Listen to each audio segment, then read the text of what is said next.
Assalamualaikum warahmatullahi wabarakatuh. Salam Rahayu, salam budaya, lestari budayaku. Baik, para siswa peserta MPLS SMA Negeri 1 Patok tahun pelajaran 2021-2022 yang berbahagia. Pertama, marilah kita panjatkan rasa syukur kita kehadirat Allah Tuhan Yang Maha Esa atas kekuatannya, atas ridhonya kita dipertemukan di pagi hari ini dalam suasana sehat walafiat. Pada kesempatan ini adalah MPLS hari yang ketiga, hari Kamis, dan kami Pak Sugito diberi kesempatan untuk memberikan materi. Kita akan belajar bersama tentang sekolah berbasis budaya dan ciri khas budaya Ngayuk Yogyakarta Hadiningrat. Jadi sekolah berbasis budaya, terutama ya sekolah di SMA 1 Patok, kita berawal dari konsep dasar secara etimologis bahwa budaya itu berasal dari bahasa Sanskerta, yaitu dari budaya yang artinya adalah bentuk jamak dari budi yang dipadukan dengan akal budi manusia.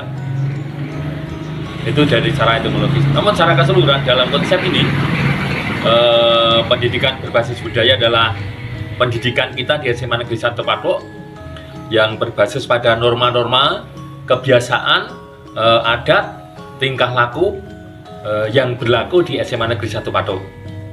Ada banyak hal dari kaitannya dengan budaya ini. Secara umum, kita dulu ketika masa-masa sebelum pandemi, SMA Patok, satu budaya yang sangat melekat pada keluarga SMA Patok adalah guru dan siswa dan karyawan adalah budaya ketika datang ke sekolah maka ada budaya untuk berjabat tangan. Ini budaya pembiasaan eratnya tali kekeluargaan di segenap warga SMA Patok. Tapi ketika pandemi sudah datang, maka dari budaya berjabat tangan menjadi berubah. Awalnya adalah budaya 3M, yaitu mencuci tangan, memakai masker, dan menjaga jarak. Pada perkembangannya, budaya 3M dikembangkan lagi menjadi budaya 5M, yaitu dengan menjauhi kerumunan dan menghindari mobilitas. Karena itu merupakan upaya untuk kita mencegah penyebaran COVID-19 sampai dengan saat ini. Itu merupakan bagian dari budaya, norma, kebiasaan, adat yang biasa kita terapkan dalam kehidupan di SMA Negeri 1 Patok ini. Nah, kaitannya dengan budaya ini, ada juga kita budaya 5S. Kaitannya dengan etika dan sopan santun kita dalam bergaul.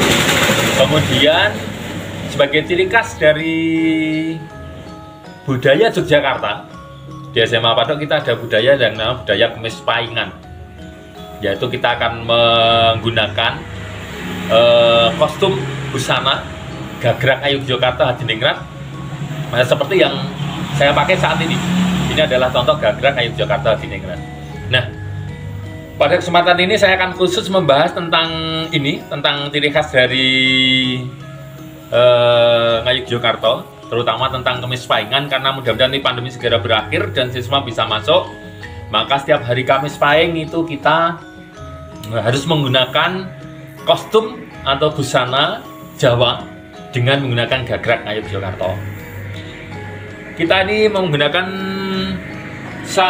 pengadeg, satu perangkat dari atas, namanya blangkon, kemudian kita ada surjan, di sini ada sabuk, kemudian ada kamus, kita ada keris, kemudian ada jarit, sampai di bawah menggunakan sop atau sandal. Ya, baik. Dari yang pertama kita akan coba bedakan dari blangkon, ya, yang paling atas. Ada perbedaan atau ciri khas Yogyakarta yang membedakan dengan Surakarta. Karena kita dekatnya adalah adat Surakarta. Tentang blangkon, ini adalah contoh yang saya pakai, adalah contoh blangkon Jogja. Ciri khasnya adalah belakangnya ada mondolan di sini. Bentuknya seperti ini, contoh ini ya, yang Jogja. Jadi depannya seperti ini, belakangnya seperti ini. Ini contoh yang Solo, yang Surakarta. Bentuknya seperti ini, belakangnya tidak merupakan mondolan, tapi ini agak trapez ya, agak trapez bentuknya. Ini kalau di sini kan ini mondolan. Dan ini memakainya adalah seperti yang saya pakai, mondolannya di belakang. Kalau ini yang Solo sama, berarti ininya di belakang. Ya. Ini tuh yang pertama ciri khas Jogja. Ini Jogja, ini Solo. Nah, kemudian yang kedua adalah tentang baju. Tentang baju yang digunakan. Ada perbedaan yang mendasar antara baju gagrak Surakarta dan baju gagrak Jogja. Ini contoh surjan yang gagraknya adalah gagrak Yogyakarta. Jadi lurik ciri khas Jogja, kemudian kerahnya seperti ini, kemudian ini benitnya adalah menggunakan benit yang menyamping juga, ya. Tapi bentuknya adalah surjan, Kemudian ada juga ciri khas Jogja yang lain. Ada beberapa contoh di sini kita bisa ambil. Misalnya ini ya. Misalnya kita ambil dua contoh ini, ya, kostum biru ini. Ini adalah kostum Jogja, di mana di depannya kancing baju, benek pun menika lurus ke bawah. Nah, lurus ke bawah. Ini ciri khas Jogja. Bentuknya tapi ini beskap. Ya, bentuknya tapi ini beskap. Kalau Solo maka seperti ini. Ya. Ini ada beneknya adalah menyamping dan ke samping kiri. Kalau Jogja ke samping kanan. Ini ke samping kanan. Kalau ini ke samping kiri, ya, ke samping kiri sama seperti ini, maka ini bentuknya segitiga dan ini bentuknya adalah menyudut seperti ini. Ini adalah Solo atau Surakarta, ini adalah Jogja. Sama birunya tapi ini beda. Ya, beda dari pemasangan kancingnya, dari nyampingnya. Kalau Solo ke kiri, kalau Jogja ke kanan. Ya. Jadi meskipun nanti mungkin bentuknya kembang-kembang, kalau ke kiri nyampingnya berarti ini adalah Solo, kalau ke kanan berarti adalah Jogja. Ada bentuk yang lain ini dan ada beberapa macam warna di sini. Ini dulu warna tren ada merah, kita hijau. Sekarang yang baru tren adalah hijau seperti ini, sama. Ini adalah Solo, benihnya adalah menyamping. Ya, biasanya ditambahkan variasi bros dan sebagainya untuk sekedar estetika saja. Nah, kalau Jogja ada juga yang terlihat kembang-kembang seperti ini. Ini Jogja sama, benihnya ini ke kanan ya. Baik. Kemudian ciri khas Jogja ada yang bentuk kembang-kembang beskap tapi ini tetap lurus. Nah, ada perbedaan beskap yang digunakan sampean dalam Sri Sultan. Biasanya juga menggunakan kembang tapi kembangnya adalah besar-besar. Kalau kita nggak boleh menggunakan itu karena itu untuk busana sampean dalam. Kita boleh gunakan kembang tapi yang kecil-kecil, ini boleh, masih kecil-kecil. Kalau yang busana sampean dalam ini bunganya besar-besar, pakai bunga tapi besar-besar. Sama, ini adalah benihnya atau kancingnya di tengah berarti gagrak Yogyakarta. Ini gagrak Yogyakarta. Juga sama kembang-kembang yang lain. Di sini ada juga di tengah. Ya, ini berarti gagraknya adalah gagrak Yogyakarta. Kalau ini sama, gagraknya adalah Surakarta karena menggunakan benih samping di tengah. Baik, kemudian ini mengenai baju. Ya, penggunaannya seperti ini dan ini ada kancingnya. Di dalam ada kancingnya ke kiri karena ini ke kanan maka di dalamnya ke kiri. Jadi yang pertama belangkon sudah, kemudian baju sudah, kemudian yang ketiga adalah kamus namanya, seperti ini. Ini adalah kamus atau sabuk atau timang namanya. Sebenarnya timang itu yang di depan ini, tapi orang nyebutnya ini adalah kamus. Ya, ada yang polos, ada yang seperti ini, sama, karena di depan, makanya kamusnya di sebelah, timangnya sebelah kiri, seperti kita memakai ikat pinggang. Di dalamnya ada namanya ini adalah sabuk, ya, sabuk di sini atau stagen. Ada perbedaan gaya Yogyakarta dan gaya Surakarta. Kalau Jogja maka ini harus numpuk. Nah, dalam artian di sini jadi satu tumpukan lingkaran. Itu kalau Jogja ciri seperti ini. Tapi kalau Solo tidak, melingkar dari atas, kemudian ke bawah sampai paling bawah. Jadi ini terurai ininya. Kalau Solo ini terurai. Tapi kalau Jogja ini harus menyatu. Tidak boleh terpisah. Jadi tidak boleh terurai tapi menyatu, menumpuk jadi satu. Ya, menumpuk jadi satu. Ini katanya selera saja, ada yang berwarna hijau, ada yang hitam, ada yang kembang-kembang itu, yang model dulu ya, ada yang kembang-kembang. Tapi sekarang trennya memang warnanya warna polos. Ya, ada hitam, ada hijau, ada kuning, ada merah, terserah selera. Tapi yang jelas Solo menggunakannya adalah ini dijajar dari atas ke bawah. Kalau Jogja menggunakannya adalah ditumpuk. Baik. Kemudian setelah ini maka kita menggunakan bawahnya adalah jarit. Ya, seperti ini. Jaritnya adalah ini ciri khas Jogja. Ada perbedaan Jogja dengan Solo. Yang pertama dari wiron. Dari wironnya. Kalau Wiron Jogja maka ini putih harus di luar. Ya harus di luar. Dan jumlahnya ganjil. Ganjilnya hitungnya dari sini. 1, 2, 3, 4, 5, 6, 7. Kalau nggak ganjil maka ini polanya nggak akan ketemu.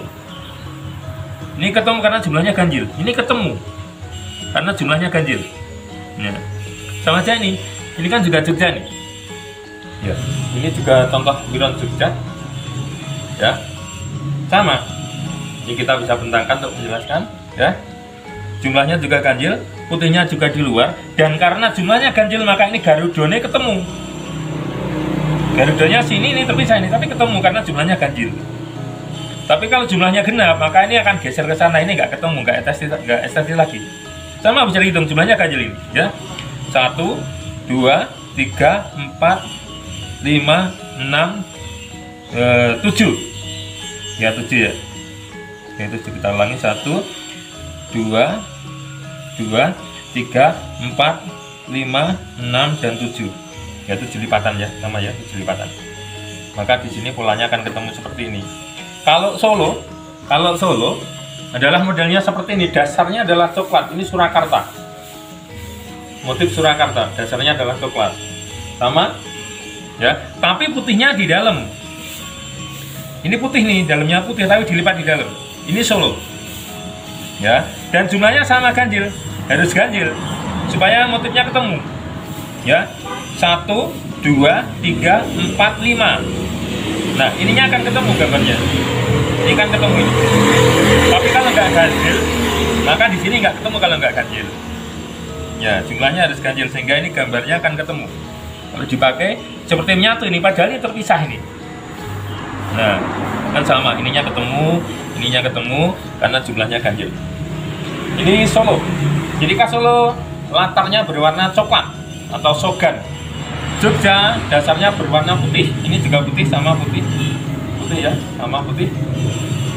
Jadi untuk perbedaan Jogja dan Solo untuk jarik, yang pertama dasarnya adalah putih kalau Jogja, kalau Solo sogan atau coklat. Kemudian wiralnya kalau Jogja putihnya di luar, kalau Solo putihnya di dalam. Oke, selanjutnya akan kita tambahkan untuk keris, hiasan keris. Ini keris gagrak. Ini namanya gabelan. Ya, ini gagrak Jogja seperti ini. Jadi lebih kecil. Kalau yang kita pakai ini Solo. Ya, ini Solo lebih besar.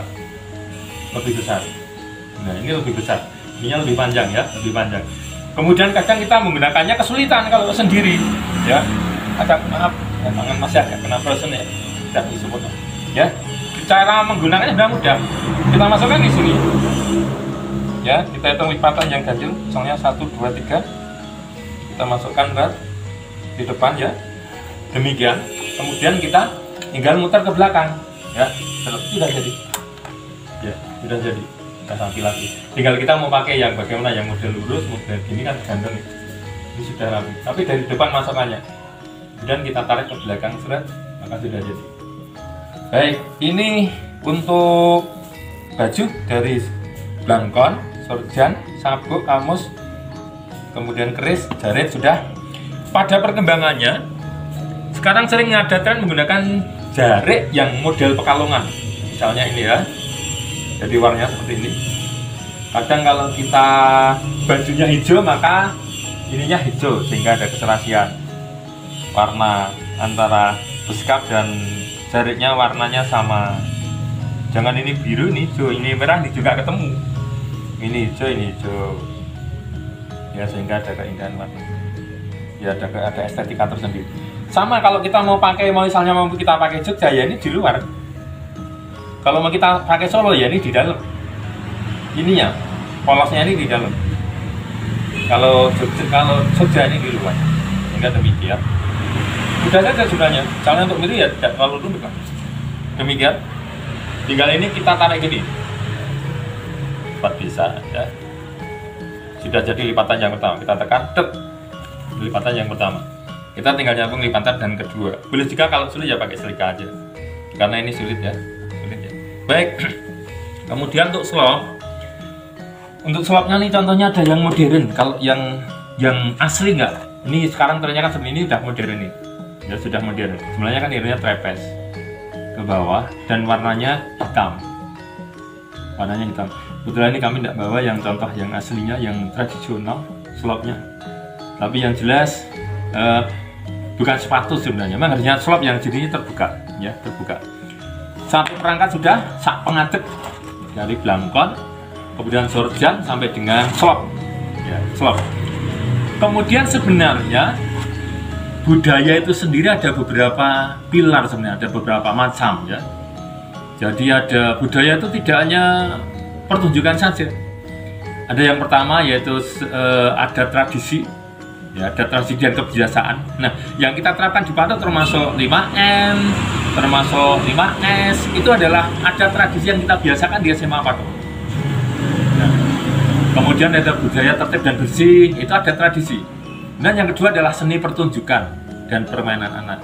Kemudian ada yang berupa situs dan peninggalan, ada tata ruang dan bangunan, kemudian ada kerajinan dan kuliner serta pengobatan tradisional atau herbal. Nah, itu untuk beberapa pilar dari budaya. Dan yang kita terapkan di Patok juga ada beberapa hal selain dengan adat dan pembiasaan. Di sana kita bisa lihat ada gazebo, yaitu merupakan salah satu miniatur sebenarnya dari salah satu bentuk tata ruang dan bangunan yang mengandung unsur estetika atau keindahan. Baik, di belakang saya contoh ini adalah contoh budaya juga. Jadi di sini ada wayang, ini budaya dari bagian seni pertunjukan. Ada wayang, kemudian termasuk juga pilarnya ini yang kecil kita. Kalau pertunjukan yang celimen ya sekarang slimen ya. Kalau yang pertunjukan yang besar ya kita menggunakan ini, pilar yang besar. Panjang ini 8 meter. Ya, panjangnya 8 meter. Di tengah ada tulisan nama saya, Ki Gito Sugondo, Tegalsari Semin, Gunung Kidul. Ya. Kemudian sampai sana, oke. Ini yang panjang, kalau ini yang pertunjukan yang slimen kita pakai ini. Ya, kita pakai ini. Ini contoh budaya yang merupakan seni pertunjukan. Baik, seni pertunjukan. Ya, nanti kita sekilas bisa mainkan sekilas ya, mungkin itu ya. Itu sekilas kaitannya dengan Kemis Paingan di Yogyakarta dan diterapkan di SMA Patok, dan nanti mudah-mudahan pandemi segera berakhir. Pandemi segera berakhir, kita bisa masuk pembelajaran seperti biasa. Kemis Paing kita menggunakan budaya atau menggunakan busana gagrak Melayu Yogyakarta tingkat seperti yang saya pakai saat ini. Salam budaya, lestari budayaku. Tetap semangat, sukses untuk Anda semua. Baik, ini salah satu contoh budaya yang berupa seni pertunjukan. Dan ini kita ada buto raksasa yang tingginya kurang lebih 2 meter.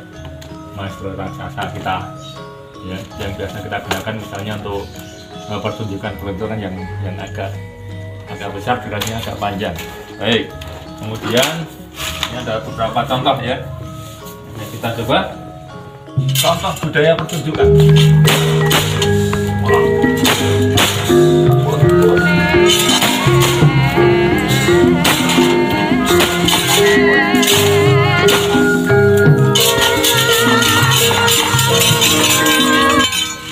Jelas kita ada satu maestro yang ini tingginya 2 meter ya, 2 meteran sedikit, yang biasa kita gunakan untuk misalnya untuk Malian Kresno, Malian Putodewo ketika dia menjadi Triwikromo menjadi Braholo. Semuanya intinya adalah keindahan, estetika dan kebiasaan. Itulah satu hal yang memang menjadi roh dari kebudayaan, dan satu hal yang kita bangun di SMA Patok adalah budaya untuk tetap sesuai dengan protokol yang ada, budaya tertib, budaya disiplin, dan budaya belajar. Semangat untuk Anda sukses di SMA Patok. Terima kasih.